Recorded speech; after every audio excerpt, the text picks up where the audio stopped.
Dear student, you are most welcome to our educational channel mechanical Pandit. और मैं आपके प्यारे पांडे सर आज ऑपरेशन मैनेजमेंट में एक इम्पॉर्टेंट टॉपिक लेने जा रहे हैं जिसका नाम है मेरिट रेटिंग। और मेरिट रेटिंग के आज एडवांटेज, डिसएडवांटेज और जॉब इवेल्युएशन और मेरिट रेटिंग में क्या डिफरेंस है उसको समझेंगे।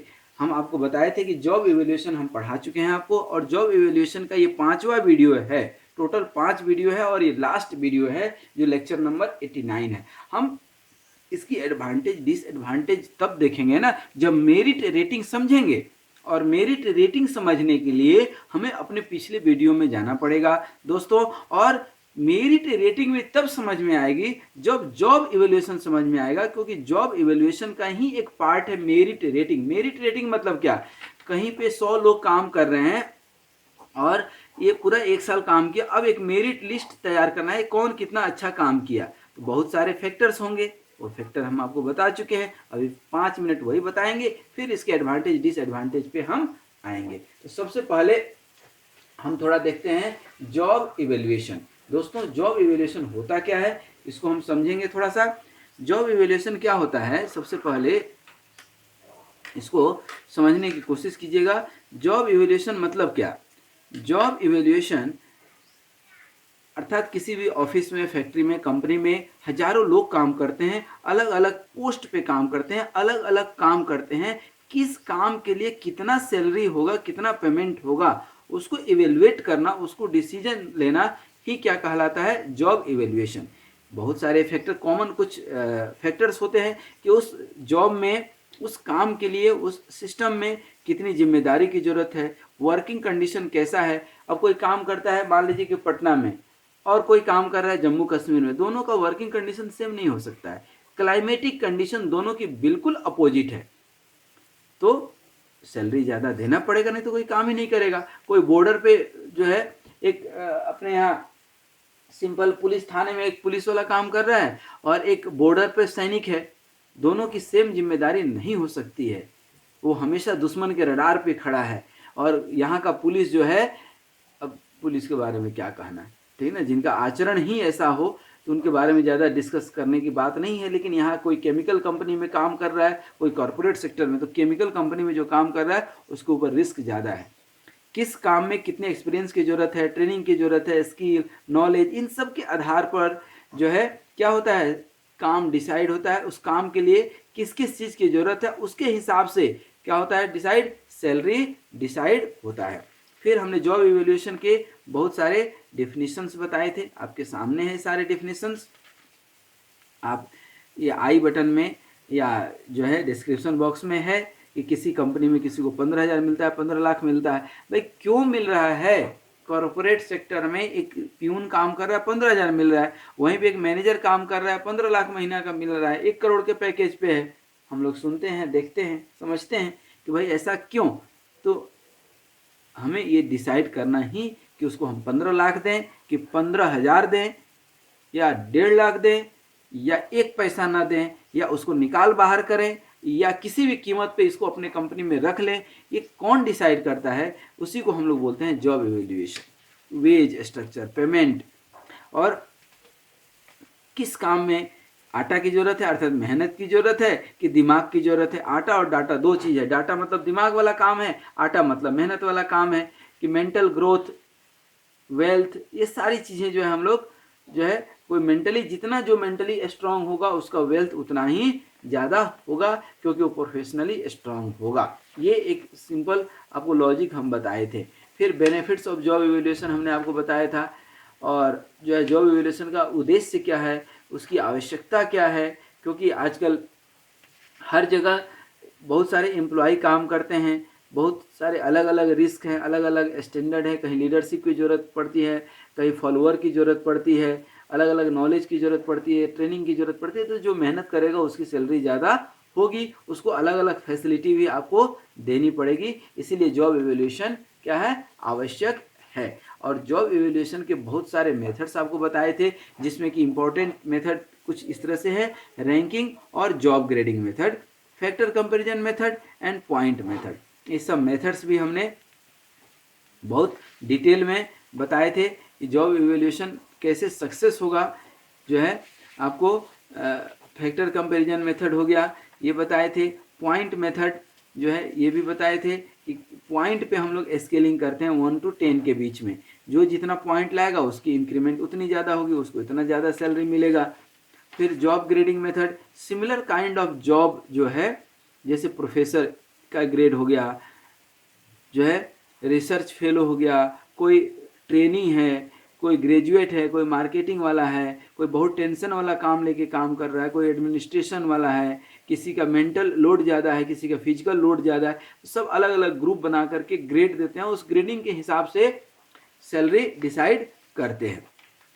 जॉब इवेल्यूएशन जो है, जो सैलरी सेटिस्फाइड सबके लिए है, सब खुश हो जाए जिस सैलरी से, वो कैसे हमें पता चलेगा कि ये जॉब इवेल्यूएशन हमारा सही है। तो ये सब कुछ प्रोसेस बताए थे, और हर चीज़ का जो है कुछ लिमिटेशन होता है, डिसएडवांटेज होता है, वो हमने आपको बताया था कि टेक्नोलॉजी के हिसाब से जॉब इवेल्यूएशन अति आवश्यक है। फिर हमने आपको जो है मेरिट रेटिंग समझाए थे, और मेरिट रेटिंग क्या होता है, ये जॉब इवेल्यूएशन का ही एक पार्ट होता है। आदमी काम करता है, सबके जो है काम करने के तरीके अलग होते हैं, तो प्रमोशन भी अलग अलग मिलता है, इंक्रीमेंट भी अलग अलग मिलता है। साथ में ही किसी एक नौकरी के लिए 1 लाख लोग अप्लाई करते हैं, सबका सिलेक्शन नहीं होता है मेरे प्यारे। सिलेक्शन होने के लिए आपको जॉब क्राइटेरिया देखना पड़ेगा, जॉब की रिक्वायरमेंट क्या है, उस रिक्वायरमेंट में आप कितना खरा उतरते हैं, आपको उस जॉब के हिसाब से कितना नॉलेज है, ये सारे फैक्टर्स होते हैं कि आपकी कितनी एबिलिटी है, कितनी एप्टीट्यूड है, एटीट्यूड कैसा है, आपने कितना जो है एजुकेशन लिया है, क्वालिफिकेशन क्या है, कितना ट्रेनिंग की है, कितनी जिम्मेदारी से काम करते हैं, कितना टेक्निकल स्किल है, आपका कितना अच्छा बिहेवियर है, कितनी ऑनेस्टी है, यूजफुलनेस कितनी है, कंट्रीब्यूशन कितना अच्छा है, आपके अंदर कितनी पोटेंशियल है, कितना डिवोशन है, कितनी कैपेबिलिटी है, लर्निंग कैपेबिलिटी, नया नया सीख करके कंपनी को नया नया बेनिफिट आप प्रदान कर रहे हैं, कितने ओल्ड सिचुएशन को आप हैंडल कर लेते हैं। ये सब चीज़ मिला करके एक मेरिट लिस्ट तैयार होती है। उस मेरिट लिस्ट के हिसाब से ही, और आप भी जानते हैं नौकरी करते हैं तो मेरिट लिस्ट तैयार होती है, और मेरिट लिस्ट के हिसाब से ही आपकी नौकरी लगती है, आपको इंक्रीमेंट मिलता है, प्रमोशन मिलता है, सिलेक्शन मिलता है। अब देखते हैं ना, कई लोग बोलते हैं अरे मेरिट लिस्ट में नहीं आ पाए यार, 2 नंबर से छूट गए। क्यों छूट गए भाई? क्योंकि आप उस जॉब रिक्वायरमेंट को कहीं ना कहीं पूरा नहीं कर पा रहे हैं। ऑब्जेक्टिव ऑफ मेरिट रेटिंग है, क्या है ऑब्जेक्टिव, ये सारी चीज़ें हमने आपको बताया था। फिर प्रोसेस ऑफ मेरिट रेटिंग बताए थे कि कुछ स्टैंडर्ड हैं जो आपको डिसाइड करना पड़ता है, कुछ जो है उस स्टैंडर्ड को एम्प्लॉय को कम्युनिकेट आप करते हैं, फिर मेजर करते हैं, फिर मेरिट लिस्ट तैयार करते हैं। और मेरिट लिस्ट तैयार करने की ज़रूरत क्या है, आवश्यकता क्या है, ये भी हमने आपको बहुत डिटेल में बताया था, और ये बहुत इम्पोर्टेंट है भी।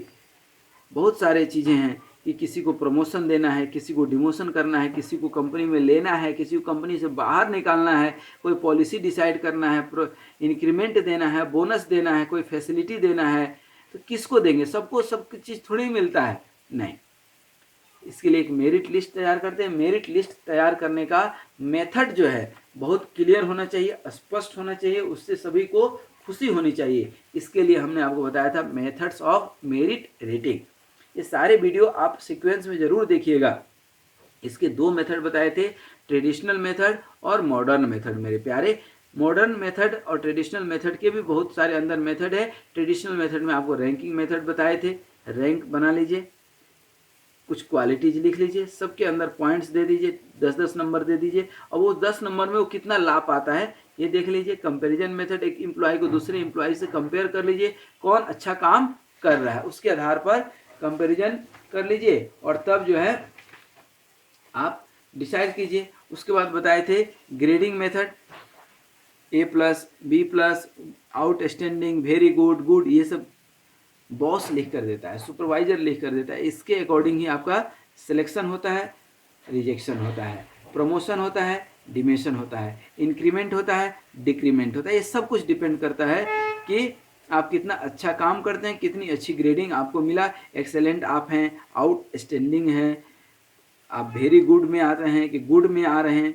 और ये सब डिसीजन कैसे होता है, आपकी analytical ability, knowledge, cooperation, dependability, job knowledge, उसी तरह फोर्स डिस्ट्रीब्यूशन मेथड भी आपको बताए थे कि एक्सपर्ट्स के द्वारा जो है हम यही काम कराते हैं। सेम काम जो ये ग्रेडिंग किए वही काम यहाँ एक्सपर्ट्स के द्वारा कराते हैं, तो फोर्स डिस्ट्रीब्यूशन मेथड होता है। कोई काम असाइन कर देते हैं, उसको उससे एसेस कर लेते हैं। फिर चेक लिस्ट मेथड में यस और नो जो है लिखवा लेते हैं कि रेगुलर काम पे आ रहा है, लेकिन अब रोज लेट आ रहा है, तो ये निगेटिव फीडबैक हो गया। आप अपने साथ वालों को कोऑपरेट नहीं कर रहे हैं या साथ वाले कोऑपरेट नहीं कर रहे हैं, आप बॉस की नहीं सुन रहे हो, आप मशीन को मेंटेन नहीं कर रहे हो, आपके प्रोडक्ट की क्वालिटी ख़राब है, तो ये सब चीज़ें जो है आपके नेगेटिव फैक्टर हो सकते हैं, कुछ पॉजिटिव फैक्टर हो सकते हैं। फिर इसके बाद आप क्रिटिकल इंसिडेंट मेथड बताए थे जो बहुत इंपॉर्टेंट है। आप कहीं भी नौकरी भी करते हैं ना, इन सारे वीडियोज को आप देखिए। फिर मॉडर्न मेथड है मैनेजमेंट बाय ऑब्जेक्टिव, कुछ कॉमन गोल, टीम, ये एक्चुअली टीम बेस्ड होता है दोस्तों। रिस्पॉन्सिबिलिटी, एक्सपेक्टेशन होता है मैनेजमेंट का, एक्सपेक्टेशन जानना बहुत ज़रूरी है। इसमें सबसे अच्छी बात क्या है मैनेजमेंट बाय ऑब्जेक्टिव में कि वर्कर और सुपरवाइजर या वर्कर और मैनेजर या वर्कर और मैनेजमेंट के लोग सब साथ में बैठ करके क्लियर कर लेते हैं कि हमें करना क्या है। अच्छा, ये कर देंगे तो फिर हमें मिलेगा क्या, कि 10% इंक्रीमेंट मिलना है कि 5% मिलना है। काम समय से अच्छे से कर दिए तो आपको इंक्रीमेंट मिलेगा, नहीं किए तो नहीं मिलेगा, कहानी खत्म।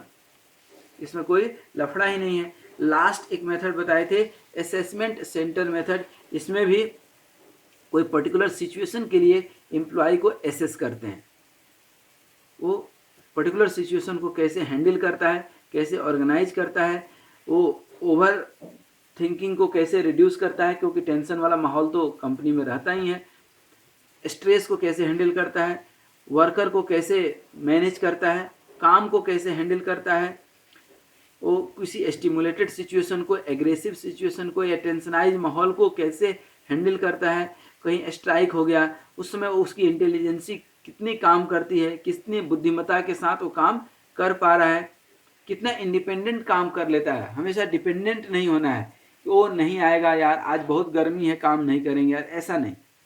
गर्मी हो कि ठंडी हो कि कोई आए कि ना आए, वो काम अपना कर रहा है, दैट इज इंडिपेंडेंसी। तो ये सारी चीज़ें हमने आपको बताए थे। आपको हमने बताया था एक जो मैं ही किसी ऑर्गेनाइजेशन में कहीं फैकल्टी हूँ, कहीं प्रोफेसर हूँ, तो किस आधार पे इंक्रीमेंट मिलता है ये हम एक सिंपल आपको लॉजिक दिए थे। उसी तरह से जिस ऑर्गेनाइजेशन में आप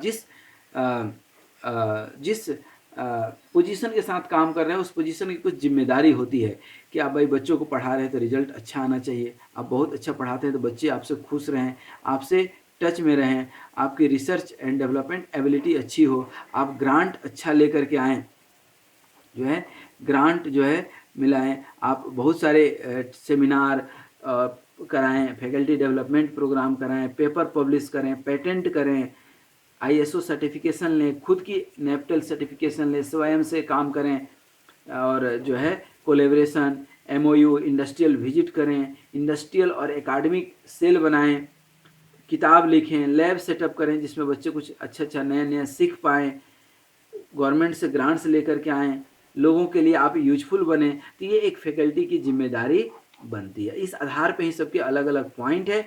इस सब पॉइंट पे आप खरा उतरते हैं तो आपको प्रमोशन मिलेगा, नहीं खरा उतरते हैं तो डिमोशन होगा। डिमोशन मतलब इंक्रीमेंट नहीं मिलेगा। और गवर्नमेंट में तो एक फिक्स रूल है, प्राइवेट में ऐसा कहीं कुछ रूल नहीं है। 90% दुनिया प्राइवेट से चलती है क्योंकि गवर्नमेंट की स्थिति बहुत अच्छी नहीं है। गवर्नमेंट में 3 तरह के लोग सबसे ज़्यादा मिलते हैं। एक तो रिजर्वेशन वाले, भाई आता जाता कुछ नहीं है लेकिन नौकरी लग गई। एक होते हैं रिकमेंडेशन वाले, जुगाड़ वाले, रिकमेंडेशन वाले लोग जुगाड़ लगा करके वहाँ तक पहुँच गए। और तीसरे होते हैं कमीशन वाले, पैसा खिला करके। तो ये इसीलिए गवर्नमेंट घाटे में है। लेकिन अच्छी बात है कि प्राइवेटाइजेशन है, प्राइवेटाइजेशन में टैलेंट की वैल्यू है। आज भी टैलेंटेड लोग चाहिए कंपनी को चलाने के लिए, नहीं तो कंपनी बैठ जाएगी। इसीलिए मेरिट लिस्ट आज भी बनती है। तो आप देखेंगे कि मेरिट लिस्ट में जनरल कैटेगरी के बच्चे हमेशा टॉप पे रहते हैं, क्योंकि उनको पता है ना कि और कहीं हमारे पास ना रिकमेंडेशन है, कोई जुगाड़ है, ना पैसा है देने के लिए, ना हम रिजर्वेशन में आते हैं। तो हमारे पास है क्या, सिर्फ एक मेहनत करने की संभावना है। तो हम मेहनत कर ले तो मेहनत करते हैं। और भी बच्चे जो मेहनत से आगे बढ़ते हैं वो जीवन में सदा सुखी रहते हैं। क्योंकि जब आप मेंटली, मैं बता चुका हूँ, लास्ट ये बता करके आता हूँ, मैं मेंटली जब स्ट्रांग रहेंगे ना तो आपका प्रोफेशनली स्ट्रांग रहना भी अच्छा लगेगा। प्रोफेशनली भी आप स्ट्रांग रहेंगे, अच्छे पोजीशन पे जाएंगे, अच्छे पोस्ट आपको मिलेगा, आप योग्य पद पर जाएंगे। और इससे क्या होगा कि आपके पास वेल्थ भी अच्छा खासा आएगा।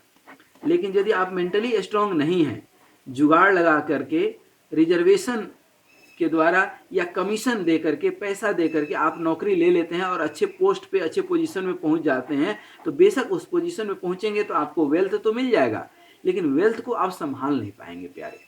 हमेशा ध्यान दीजिएगा। इसलिए मैं बोलता हूं मेंटली स्ट्रांग बनिए। यदि मेंटली स्ट्रांग नहीं है, अच्छे पद पर पहुंच गए, खूब पैसा आ गया, तो आप पैसा आने के साथ ही आपका अपना धन ही आपको धर्म से गिरा देगा और आपको स्ट्रांगली मेंटल बना देगा। आप दिमागी रूप से व्यथित हो जाएंगे, चिंतित हो जाएंगे, आप डिप्रेशन के शिकार हो जाएंगे, ठीक है, समाज से कट जाएंगे, आप सुसाइड करने की सोच रखेंगे, समाज में आपकी बेइज्जती हो जाएगी, आपका धन ही आपका सत्यानाश कर देगा। इसलिए मेरे प्यारे, धन आपको खूब कमाना हो तो प्रोफेशनली स्ट्रांग बनिए, और प्रोफेशनली स्ट्रांग बनना है तो मेंटली स्ट्रांग बनिए, अर्थात अपने जीवन में खूब पढ़ाई कीजिए। आप हमारे हर एक वीडियो को खूब तल्लीनता के साथ देखिए, इंटरेस्ट के साथ देखिए, समझिए, सीखिए और जीवन में आगे बढ़िए, तब तो आपका ये सब अच्छा है। अदरवाइज अधर्म करके, गलत करके आप जीवन में कितना भी आगे बढ़ जाएं, कब आप नीचे गिर जाएंगे आपको खुद पता नहीं चलेगा। तो मेरे प्यारे, मेरिट रेटिंग का ये 5वां वीडियो है और अंतिम वीडियो है, जिसमें सबसे पहले हम लोग देखते हैं advantage of merit rating, merit list जिसको हम बोलते हैं, वो क्यों जरूरी है। अब ये इतना तो आप भी समझ सकते हैं। तो यहाँ पर सबसे पहला जो एडवांटेज है वह एडवांटेज है आपका कि it provide a scientific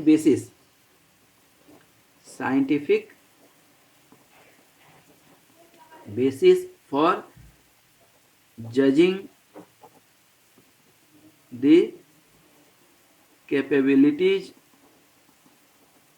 of person. जो भी पर्सन है, चाहे वो सिलेक्शन के लिए हो या प्रमोशन के लिए हो, एम्प्लॉय हो या जो भी हो, ठीक है ना, उसके लिए। दूसरा, to improve the satisfaction, to improve the performance.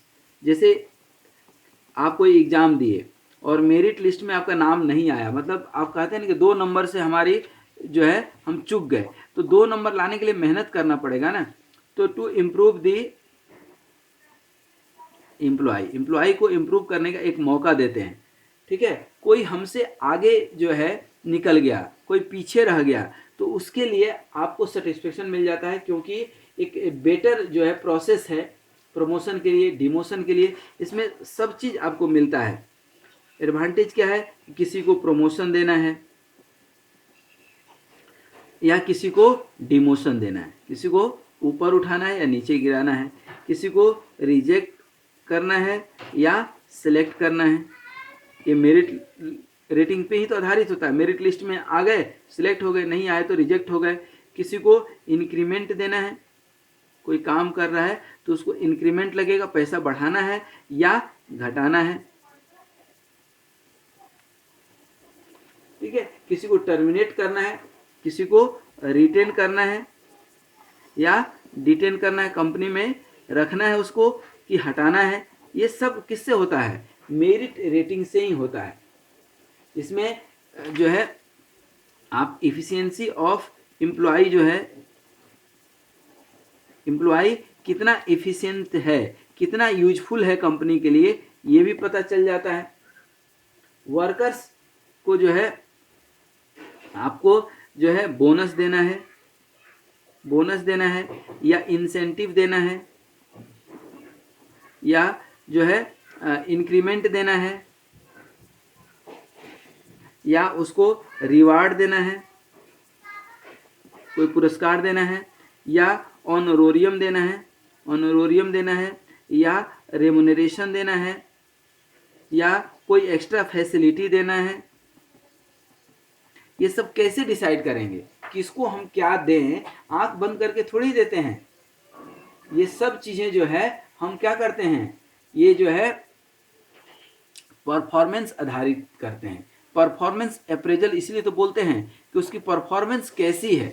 ये जो है दूसरा इसका नाम है परफॉर्मेंस अप्रेजल।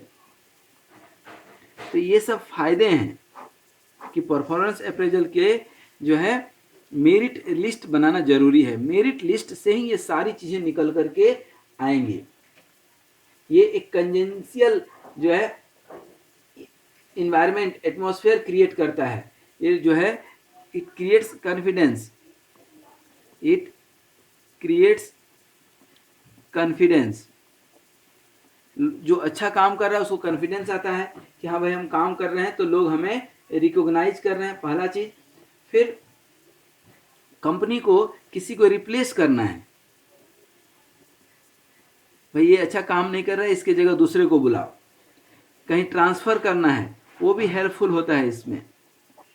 भाई ये यहाँ काम नहीं कर रहा है, वहाँ अच्छा काम कर लेगा, वहाँ उसको भेजो। तो ये सिस्टमेटिक है, ये कहीं इसमें पार्शियलिटी नहीं है। इसके साथ ही जो है एक काम और होता है, कॉन्फिडेंस के साथ साथ एक कंपटीशन भी क्रिएट करता है। आपस में एक कॉम्पिटिटिव जो है ना माहौल क्रिएट करता है। हर आदमी एक दूसरे से जो है आगे निकलने की कोशिश करता है इसमें, और आगे निकलता भी है। फिर इसमें जो है प्रोडक्टिविटी इंप्रूव भी होता है। आप भाई अभी हमने बताया ना कि आपने कोई एग्जाम दिया, 2 नंबर से आप रह गए, 2 नंबर से रह जो गए, तो 2 नंबर से रह गए, इसका मतलब क्या, आपको और मेहनत की जरूरी है, तो प्रोडक्टिविटी इंप्रूव होती है कि नहीं। प्रोडक्टिविटी भी इंप्रूव होती है। ये जो है एक सेटिस्फैक्ट्री और कंजेनियल जो है इन्वायरमेंट क्रिएट करता है। कंजेनियल मतलब होमो हार्मोनी। साथ में ही ये जो है एम्प्लॉय और एम्प्लॉयर के बीच एक अच्छा रिलेशन मेंटेन करता है, गुड रिलेशन मेंटेन करता है। क्योंकि एक सिस्टमेटिक अप्रोच है तो किसी की शिकायत नहीं होगी कि भाई उनको इतना क्यों सैलरी मिल गया, हमको इतना ही क्यों मिला, उनका सिलेक्शन क्यों हो गया, मेरा सिलेक्शन। कहीं भी सिलेक्शन जो टीम होती है, जो इंटरव्यू लेते हैं, कभी क्वेश्चन मार्क उनके ऊपर नहीं उठता है। क्यों? क्योंकि उनका एक फॉर्मेट है, एक स्टैंडर्ड है, एक प्रोसेस है मेरिट लिस्ट बनाने का। सबको उसके ऊपर विश्वास है।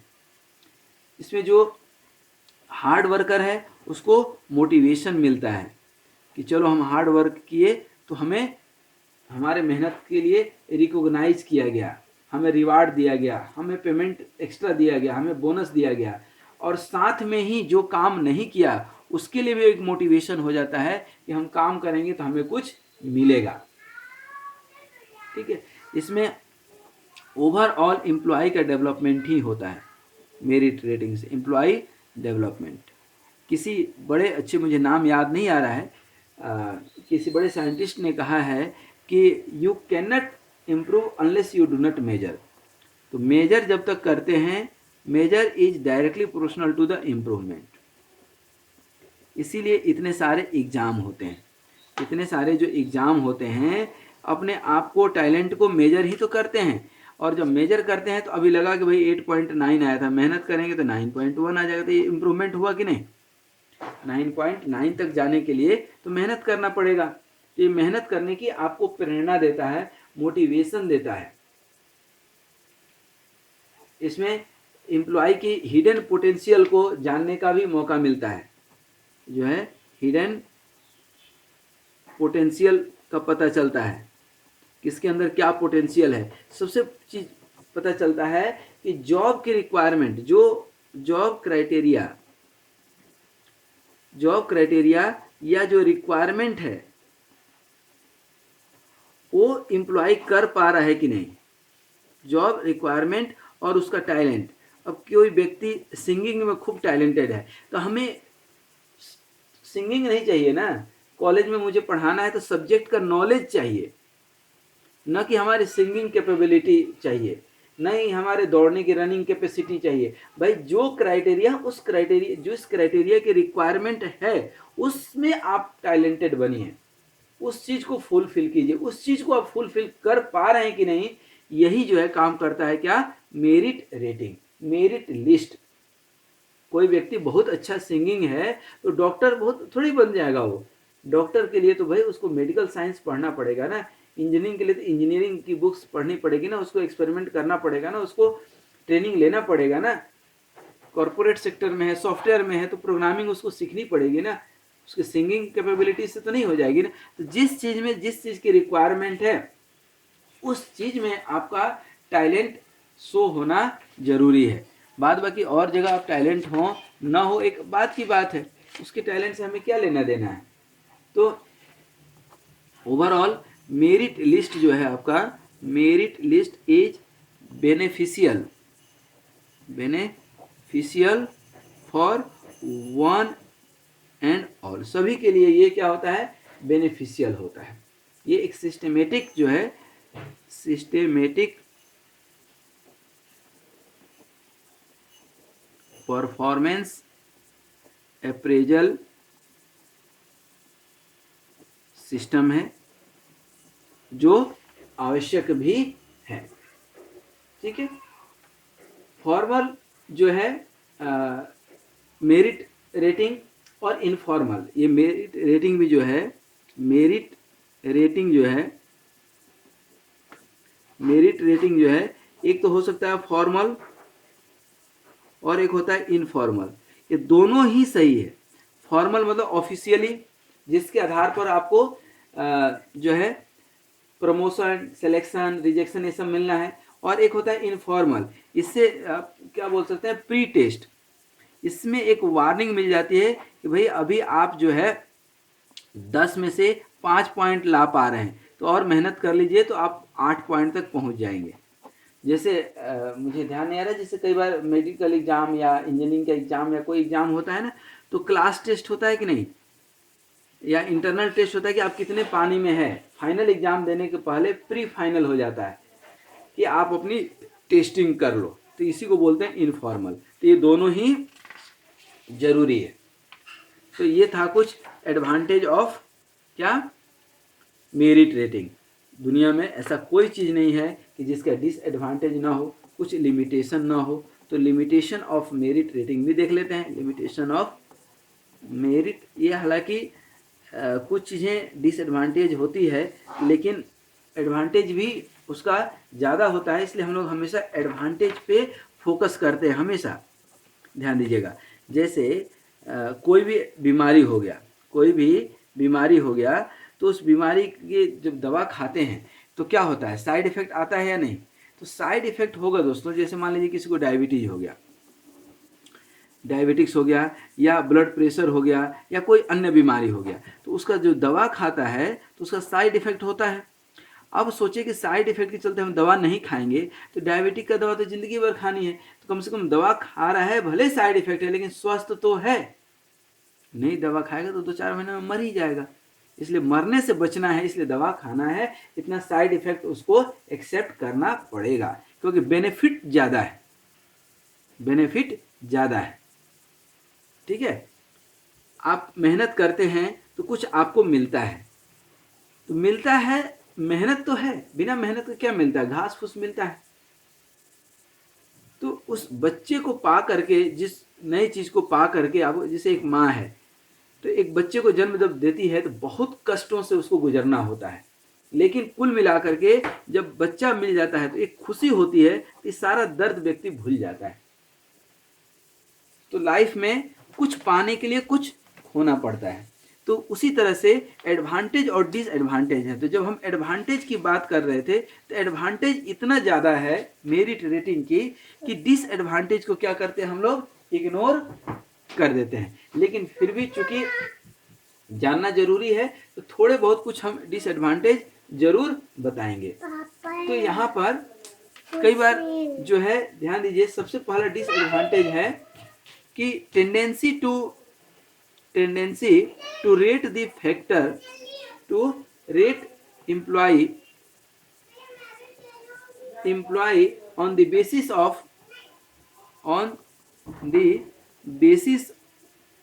of one factor only. कुल मिला करके कहने का मतलब है कि कई बार जो है फैक्टर जो हम लेते हैं, फैक्टर में कमी रह जाने के कारण कोई कोई टैलेंट हम मिस कर देते हैं। इसी को हम लोग बोलते हैं ब्लेंडिंग टेंडेंसी। इसको हम लोग बोलते हैं क्या? Blending tendency. ब्लेंडिंग टेंडेंसी जो है हम लोग इसको बोलते हैं। ब्लेंडिंग टेंडेंसी जो है इसको हम लोग बोलते हैं। ठीक है। नेक्स्ट जो इसका फैक्टर है कि जो रेटर हम लोग डिसाइड करते हैं, हमने बताया था कि रेटर जो है क्या करते हैं? रेटिंग देते हैं। तो रेटर या एक्सपर्ट हो सकता है कि उस एम्प्लॉय को जानता हो, उस व्यक्ति विशेष को जानता हो, तो थोड़ा सा पार्शियलिटी कर दें, पहला चीज। दूसरा चीज कि जिसको हम एक्सपर्ट समझ रहे हैं वो सही में एक्सपर्ट है या नहीं, या लेनियंट है, दयालु किस्म का है, सोचता है कि मेरा क्या जा रहा है सबको प्रमोशन दे दो, मेरा क्या जा रहा है सबको बोनस दे दो। तो वो एक जो है लिमिटेशन है मेरिट रेटिंग के। उसके बाद जो रेटर्स होते हैं वो कई बार एवरेज कैटेगरी और एक्सेलेंट कैटेगरी में भी जो है फर्क नहीं कर पाते हैं।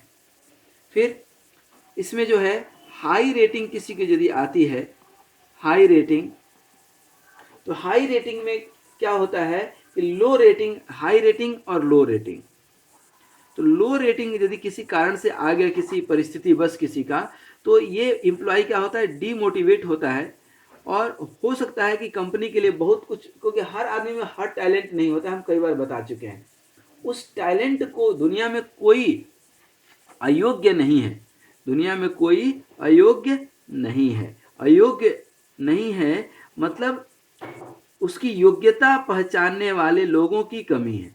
तो ये बहुत जरूरी है एक मैनेजर, एक सुपरवाइजर होने के नाते कि आप एम्प्लॉय का जो है टैलेंट पहचाने। हर में व्यक्ति में कुछ टैलेंट होता है, आप उसके टैलेंट को जो है सदुपयोग कर पाए। यदि आप टैलेंट नहीं पहचान पा रहे हैं तो आपके अंदर टैलेंट नहीं है। नहीं तो एक छोटी छोटी कंपनी चलाने वाले एक अनपढ़ लोग, बहुत ऐसे कंपनी हैं जिसके जो एमडी हैं, मैनेजर डायरेक्टिंग है, या मालिक जो हैं, जो ऑनर है, वो बहुत पढ़े लिखे नहीं हैं, वो 10th पास हैं, 10th पास हैं। खुद की जो है 10,000 की नौकरी नहीं लगी, तो एक कंपनी उन्होंने खड़ा किया, और जब सक्सेस मिली तो उनमें उन्होंने एम्प्लॉय रखे, और इस एम्प्लॉय को 1-1 करोड़ रुपया दे रहे हैं सैलरी। मतलब जो आदमी 10,000 के लायक नहीं था वो आज 1 करोड़ दे रहा है। क्यों? कैसे?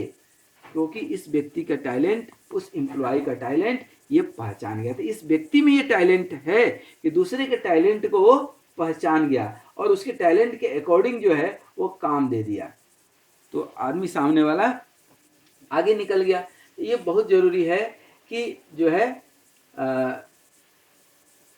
टैलेंट पहचाने, क्योंकि जब आप लो रेटिंग जिसको देते हैं वो डीमोटिवेट हो जाता है। डीमोटिवेट होता है तो कई बार कंपनी से या तो डिटेंड कर दिया जाता है, निकाल दिया जाता है, या खुद वो जो है निकल जाता है, लीव कर देता है, वो कंपनी को छोड़ देता है।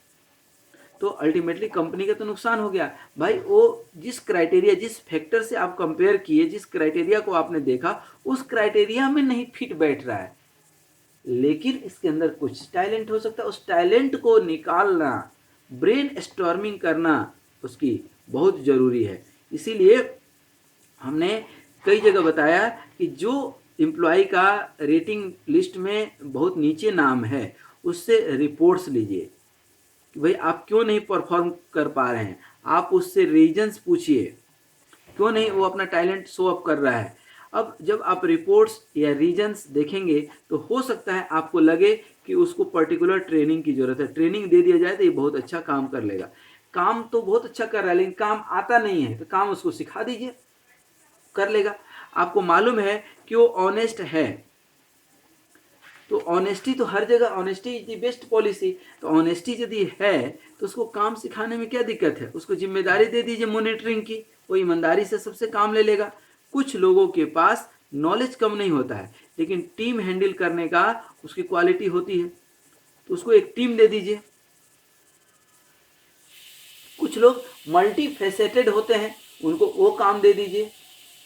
कुछ लोग चापलूसी वाला काम बहुत अच्छे से कर लेते हैं, आजकल चापलूसों की जो है बहुत डिमांड है, चापलूसी अच्छा करते हैं, तो इनको इन्फॉर्मर बना लीजिए अपना।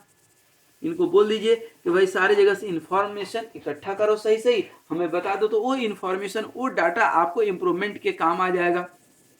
तो ये कुछ लिमिटेशंस हैं मेरिट रेटिंग के, बट एडवांटेज ज़्यादा है, तो एडवांटेज पे अपने को फोकस करना है।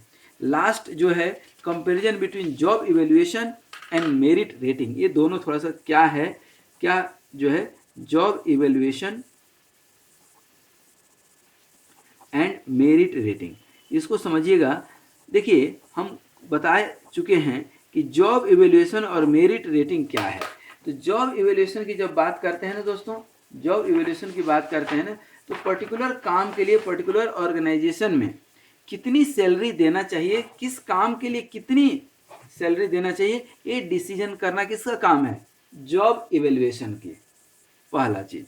और मेरिट लिस्ट जब काम आदमी कर रहा है, एक साल काम किया, या जो जॉब की क्राइटेरिया है उसमें वो कितना फिट बैठ रहा है, उसके अकॉर्डिंग उसकी पॉइंट देना, रेटिंग बनाना, एक लिस्ट बनाना, मेरिट लिस्ट जिसको बोलते हैं, उसको हम लोग क्या बोलते हैं, मेरिट रेटिंग। फिर भी चूंकि अब जरूरत पड़ी है तो हम कुछ मेरिट रेटिंग की जो है बात करेंगे, इसकी बात करेंगे, मेरिट रेटिंग की बात करेंगे, और आपको बताएंगे कि जॉब इवैल्यूएशन और मेरिट रेटिंग कैसे अलग अलग चीज होकर के भी अलग अलग नहीं है, दोनों साथ साथ ही चलता है, हम तो साथ साथ ही रहेंगे। ये एक कॉन्सेप्ट पे काम करता है, कौन, job evaluation and merit rating. ध्यान दीजिए, सबसे पहला जो है काम है, इसका थोड़ा सा डिफरेंस है। तो यहां पर सबसे पहला काम है रेटिंग ऑफ जॉब। ये रेटिंग ऑफ क्या करता है, जॉब करता है, जॉब इवैल्यूएशन, ठीक है। और ये क्या करता है, रेटिंग ऑफ एम्प्लॉय। ध्यान दीजिए, रेटिंग ऑफ एम्प्लॉय। ध्यान आ रही बात समझ में, किस काम में कितनी सैलरी देना चाहिए, ये डिसाइड करता है क्या, जॉब इवैल्यूएशन, जॉब इवैल्यूएशन। और मेरिट रेटिंग क्या करता है कि वो व्यक्ति काम कर रहा है, एक ही काम 10 आदमी कर रहा है, किस कौन अच्छा कर रहा है, कौन अच्छा कर सकता है, उसकी डिसीजन कौन करता है, ये आपका मेरिट रेटिंग। जॉब इवैल्यूएशन क्या करता है, बेसिकली इसका पर्पज क्या है, पर्पज है इसका जॉब को इवेलुएट करना और सैलरी फिक्स करना, सैलरी या वेज या बोनस फिक्स करना। लेकिन इसका काम वो नहीं है, मेरिट रेटिंग का पर्पज ये नहीं है। मेरिट रेटिंग जो है क्या करता है कि सामने वाले को प्रमोशन देना है कि नहीं, देखिए ट्रांसफर करना है क्या यहाँ से वहाँ, उसको ट्रेनिंग की जरूरत है क्या, ट्रेनिंग दे दें तो कुछ अच्छा करेगा क्या, उसको मोटिवेट करने की जरूरत है क्या, उसकी परफॉर्मेंस चेक करने की जरूरत है क्या, ये काम करता है क्या, मेरिट रेटिंग। आ रही बात समझ में, तो ये इसका पर्पज है। तीसरा जो काम है कि यहां पर जॉब की डिफरेंस देखते हैं, जॉब डिफरेंस, किस काम में क्या दिक्कत है, क्या अड़चन है, क्या सहूलियत है, ये सारी चीजें देखते हैं, जॉब को, काम को देखते हैं। और यहां पर इंडिविजुअल, व्यक्ति विशेष को जो है देखते हैं कि इंडिविजुअल कैसे काम कर रहा है, ये जो है ऑब्जेक्टिव है, ये जो है ऑब्जेक्टिव है। फैक्टर्स इसमें कंसीडर करते हैं बहुत सारे जॉब के लिए, और ये क्या है, सब्जेक्टिव है, ये पर्सन टू पर्सन वेरी करता है, पर्सन टू पर्सन वेरी करता है, ये वर्क टू वर्क वेरी करता है, वर्क टू वर्क वेरी करता है। इसमें फैक्टर्स जो लेते हैं काम के लिए, और यहाँ पे फैक्टर्स लेते हैं इंडिविजुअल के लिए, दोनों जगह फैक्टर्स लेंगे, लेकिन दोनों के फैक्टर्स बिल्कुल अलग अलग होंगे। ये फैक्टर्स हमने आपको 2 जगह 3 जगह दिखाए भी हैं। इसमें जैसे मेरिट रेटिंग में देखिए ये सब फैक्टर्स है, देख रहे हैं। और यहाँ जॉब इवेल्यूएशन में क्या है, ये फैक्टर्स हैं, मैं बार बार आपको दिखा रहा हूँ। तो दोनों में डिफरेंस आपको आना चाहिए। ये जॉब इवेल्यूएशन और मेरिट रेटिंग देखने में एक जैसा लगता है, लेकिन एक नहीं है। ये काम के लिए है, ये नाम के लिए है। आ रही बात समझ में? ये सिस्टम के लिए है, ये व्यक्ति विशेष के लिए है। ये प्रोडक्टिविटी के लिए है, ये व्यक्ति के व्यक्तित्व के लिए है। तो मेरिट रेटिंग जो है, आई थिंक अब आप समझ पा रहे होंगे कि ये सब्जेक्टिव है, ये डिटेल एनालिसिस है, ये थोड़ा लेंदी प्रोसेस है। यहाँ पर परफॉर्मेंस किसका चेक करते हैं? परफॉर्मेंस ऑफ जॉब के रिक्वायरमेंट क्या है, क्राइटेरिया क्या है, क्राइटेरिया देखते हैं। यहाँ रिक्वायरमेंट देखते हैं क्या है। यहाँ पे व्यक्ति, परफॉर्मेंस ऑफ इंडिविजुअल, यहाँ पे एम्प्लॉय की जो है रिक्वायरमेंट नहीं देखते हैं, एम्प्लॉय की रिक्वायरमेंट नहीं देखते हैं। यहाँ रिक्रूटमेंट देखते हैं कि ये कर पाएगा कि नहीं, क्या रिक्वायरमेंट है, इसके अकॉर्डिंग रिक्रूटमेंट देखते हैं। यहाँ पर उसकी टैलेंट को देखते हैं कि जो क्राइटेरिया है वो टैलेंट उसके अंदर है भी या नहीं। क्लियर है? फिर यहाँ पर टेस्ट ऑफ वर्थ, यहाँ पर काम की जो है वर्थ देखते हैं कि काम कितना जरूरी है। और यहाँ पर आदमी देखते हैं कि आदमी की मेरिट, पर्सनल क्वालिटी देखते हैं। Personal quality is very important, कि उसकी पर्सनल क्वालिटी कैसी है। यहाँ पर हम लोग हमेशा सैलरी की बात करते हैं, हमेशा सैलरी की बात करेंगे, वेज की बात करेंगे, लेकिन यहाँ जो है बहुत सारे फैक्टर आ सकते हैं कि हम एम्प्लॉय को प्रमोट करें, ट्रेनिंग दें, फिर जो है उसको कहाँ पर यूज करें, वो हमारे लिए कितना यूजफुल है व्यक्ति, उसको कितना बोनस देना है। ये सारे फैक्टर्स जो है हम डिसाइड करते हैं किसमें, जॉब इवैल्यूएशन। तो आप ध्यान दोगे, जॉब इवैल्यूएशन जो है, और यहाँ पर जॉब इवैल्यूएशन और मेरिट रेटिंग। अब मेरिट रेटिंग में क्या होता है कि जैसे मेरिट लिस्ट बनी, तो पहले जैसे फॉर एग्जांपल हम लेते हैं मेडिकल का एग्ज़ाम हो रहा है, तो मेडिकल एग्ज़ाम में क्या क्या क्राइटेरिया होना चाहिए कि आदमी का बायोलॉजी क्लियर होना चाहिए, एनाटॉमी आना चाहिए, उसका जो है थोड़ा सा काइंडनेस होना चाहिए, उसके बाद उसका जो है मेमोरी बहुत अच्छी होनी चाहिए, एनालिटिकल एबिलिटी अच्छी होनी चाहिए। ये सब क्राइटेरिया जो है हम डिसाइड कर लेते हैं। इस क्राइटेरिया के अकॉर्डिंग जो है क्या बनाते हैं, क्वेश्चंस बनाते हैं, और यही क्वेश्चन 50-100 क्वेश्चन बनाते हैं। अब ये 100 क्वेश्चन जो है सबसे पूछे जाएंगे, इसमें 1000 बच्चे बैठे, अब सबकी क्या बनेगी, मेरिट रेटिंग, कि इस बच्चे ने जो है 1000 में 999 लाया, ये 700 लाया, ये 800 लाया, ये पूरे 1000 लाया, ये 700 लाया। अब इसके अकॉर्डिंग क्या बनेगी, मेरिट लिस्ट। तो हम कई बार बोलते भी हैं कि merit rating is nothing but merit list, merit rating is just like merit list. अब कोई भी एग्जाम दीजिए, देखते हैं ना कि मेरिट लिस्ट में नाम आया कि नहीं। तो मेरिट लिस्ट बना कैसे, ऐसे ही बना कि जो जॉब इवैल्यूएशन है, ये क्या है, जो जॉब इवैल्यूएशन है, जो भी काम है उस काम में किस किस चीज़ की नॉलेज की ज़रूरत है, नॉलेज की ज़रूरत है, ट्रेनिंग की ज़रूरत है, किस किस की ज़रूरत है, या इमोशन की ज़रूरत है तो इमोशनल क्वेश्चन दे देंगे। इसमें जिस चीज़ की भी ज़रूरत है उसके हिसाब से जो है, मान लीजिए 5 फैक्टर है, जैसे इमोशन है तो इसके 5 क्वेश्चन दे देंगे, बायोलॉजी चाहिए, ये तो सबसे इम्पोर्टेंट है, तो बायोलॉजी के 10 क्वेश्चन दे दिए, हमें एनाटॉमी चाहिए तो इसके 10 क्वेश्चन दे दिए। हमें फिजिक्स का भी टैलेंट होना चाहिए, इसके 10 क्वेश्चन दे देंगे, ठीक है ना। हमें केमिस्ट्री भी आना चाहिए क्योंकि पैथोलॉजी और ये सब पढ़ना है, इसके 10 क्वेश्चन दे देंगे, ठीक है ना। सोशल या काइंडनेस थोड़ा होना चाहिए, इसके भी 5 क्वेश्चन दे देंगे। टोटल कितने हो गए? 50 नंबर हो गए। 50 नंबर के लिए 50 क्वेश्चन दे देंगे। और यहाँ पे अब टैलेंट देख लेंगे किस बच्चे ने कितना नंबर लाया। अब क्या कर लेंगे, मेरिट लिस्ट बना लेंगे, कितना कौन मार्क्स लाया। और मेरिट लिस्ट में हमारे पास 50 सीट है तो टॉप 50 को सिलेक्ट कर लेंगे, बाकी रिजेक्ट हो गए। तो ये मेरिट रेटिंग है। तो merit rating is very important. Merit rating हमको आपको आए दिन दिखता है, लेकिन मेरिट रेटिंग के पीछे जॉब का इवेल्यूएशन बहुत जरूरी है। जॉब के रिक्वायरमेंट क्या है उसके अकॉर्डिंग ही क्वेश्चन पूछेंगे ना। जैसे वो डॉक्टर बनने जा रहा है तो मैथ का क्वेश्चन थोड़ी पूछने जाएंगे उससे, क्या जरूरत है मैथ की, डिफरेंशियल कैलकुलस की क्या जरूरत है, ऑपरेशन मैनेजमेंट की क्या जरूरत है। लेकिन operation management is a subject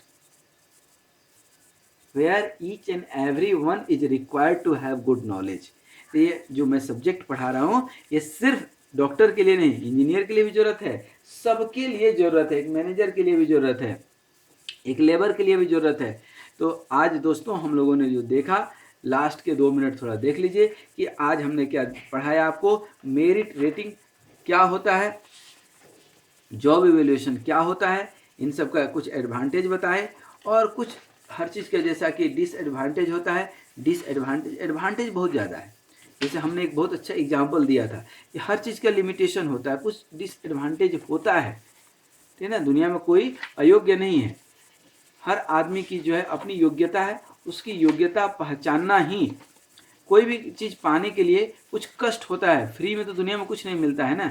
जैसे हमने एक बहुत अच्छा एग्जाम्पल दिया तो किसी भी माँ को, ठीक है ना, एक बच्चा जनने में कितना कष्ट होता है, ठीक है ना, लेकिन बच्चा पाकर वो कितनी खुश होती है।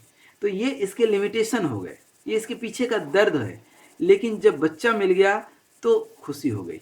एक व्यक्ति है, एक कोई, आप ही अपना एग्जाम्पल ले लीजिए, आप अपना खुद का एग्जाम्पल ले लीजिए कि आपको जैसे जीवन में टारगेट है, जीवन में कुछ ना कुछ उद्देश्य तो होना चाहिए। जीवन में कोई भी उद्देश्य है आपका, उस उद्देश्य को, उस गोल को पाने के लिए आप कितना मेहनत करते हैं, आप कितना मेहनत करते हैं। आप देखिए ना, उस गोल को, उस एम को पाने के लिए आप अपने फैमिली को छोड़ते हैं, दिन रात एक करते हैं, आप खूब हार्ड लेबर करते हैं, आप अपने हेल्थ से भी कंप्रोमाइज़ कर लेते हैं, आप अपने सारे शौक, सारे हॉबीज़ जो है दरकिनार करते हैं, खेलना कूदना, फ्रेंड्स फैमिली सब छोड़ देते हैं।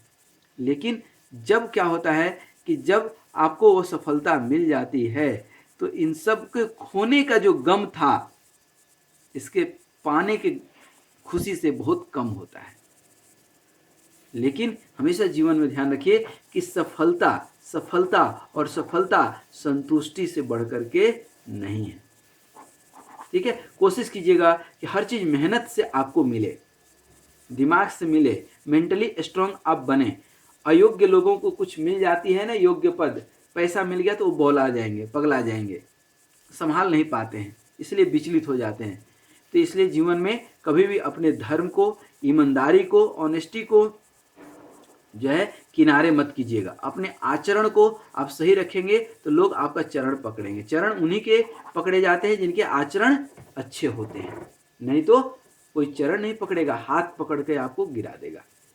चरण दोनों तरीके से पकड़े जाते हैं, पैर पकड़ के कोई गिरा भी देगा और पैर पकड़ के कोई उठा भी देगा। तो उठाने वाले तभी आपको मिलेंगे जब आपका आचरण सही हो। तो मेरे प्यारे, मेहनत करना पड़ता है, और कई बार खूब मेहनत के बाद भी जो है चीज़ें हमें नहीं मिलती है, चीज़ें हमें नहीं मिलती है। तो ये भी आपको जानना जरूरी है कि चीज़ें जब नहीं मिलती हैं तो जीवन में 2 चीज़ होता है, एक होता है भाग्य, एक होता है आपका कर्म।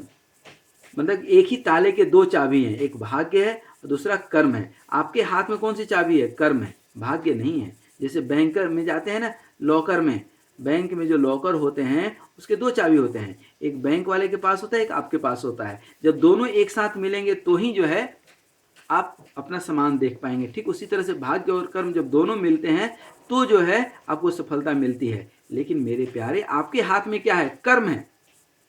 आपके हाथ में क्या है? आपका पुरुषार्थ है, आप मेहनत करते रहिए, पता नहीं प्रारब्ध कब साथ दे दें, भगवान कब साथ दे दें। गॉड हेल्प्स, इसलिए लास्ट पॉइंट आपको बोलते हैं, God helps those who helps themselves. इसलिए आप अपना मेहनत करते रहिए, ऊपर वाला मेहनत करने वाले का ही साथ देता है। इसलिए आप मेहनत से ही सब कुछ पाने की कोशिश कीजिए, मेरिट में आने की कोशिश कीजिए। ये मैं सारी चीज़ें इसलिए बोल रहा हूँ कि कई बार नीट के एग्ज़ाम में आप देखे होंगे कि बहुत सारे घोटाले होते हैं। नीट एग्ज़ाम मेडिकल का अभी रिसेंट कुछ दिन पहले हुआ है, मुझे याद आ रहा है कि उसमें बहुत सारे घोटाले हुए, बहुत सारे लोग योग्य पदों पर पहुंच जाते हैं, वो डॉक्टर बन जाते हैं, ठीक है ना, और पैसा भी कमा लेते हैं। पता नहीं कितनों की ज़िंदगी वो बर्बाद करते होंगे, लेकिन वो पैसा संभाल नहीं पाते हैं। कर्म प्रधान विश्व करी राखा, जो जस करे तस फल चाखा। आप जो है मेंटली स्ट्रांग नहीं बने, खूब पढ़ाई लिखाई नहीं किए, तो आप किसी ऊंचे पद पर चले गए, तो ये पद, ये पैसा और ये जो है प्रतिष्ठा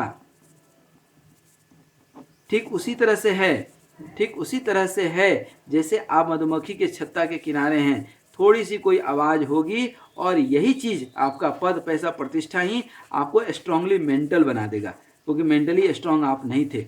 स्ट्रांगली मेंटल आप बन जाएंगे, आपका धन ही आपको अपने धर्म से गिरा देगा, पद भी जाएगा, पैसा भी जाएगा और प्रतिष्ठा भी जाएगा, जिसके लिए आदमी सबसे ज़्यादा मरता है। इसलिए मैं बार बार बोल रहा हूँ कि मेहनत कीजिए, मेहनत मेहनत मेहनत, और मेहनत के सिवाय और दुनिया में कुछ नहीं है। तो ही आप मेरिट रेटिंग में आ पाएंगे, मेरिट लिस्ट में आ पाएंगे। तो मेरिट लिस्ट में आप अपने योग्यता से, आप अपने मेहनत से, आप अपने कर्म से, आप अपने पुरुषार्थ से आइए, न कि जुगाड़ लगा करके, न कि तीन चीज़ आपको बताते हैं ना, न कि रिजर्वेशन से आइए, न कि रिकमेंडेशन से आइए, न कमीशन से आइए। न आप रिजर्वेशन के थ्रू पहुंचिए, न ही कि जुगाड़ के थ्रू पहुंचिए, न ही घोटाले के थ्रू पहुंचिए, तब आप सुखी रहेंगे। आपको पद भी मिलेगा, अच्छा पैसा भी मिलेगा, प्रतिष्ठा भी मिलेगा। तो मेहनत कीजिए और ऊपर वाले के ऊपर विश्वास करके काम अपना करते रहिए, थोड़ा सा राम राम भी कहते रहिए। हरि ओम तत्सत। बढ़िया लगा होगा आपको ये मेरिट रेटिंग की लेक्चर, लेकिन मैं जाते जाते पुनः निवेदन करूं कि ये मेरिट रेटिंग आपको लेक्चर, ये पार्ट 5 है, 5 लेक्चर है, पांचों लेक्चर आप जरूर देखिएगा, तो ही पूरा क्लियर कॉन्सेप्ट समझ में आएगा मेरिट रेटिंग की। आज यहीं तक। Thank you very much. Wish you all the best. Be happy, healthy and keep a smile. Thank you very much.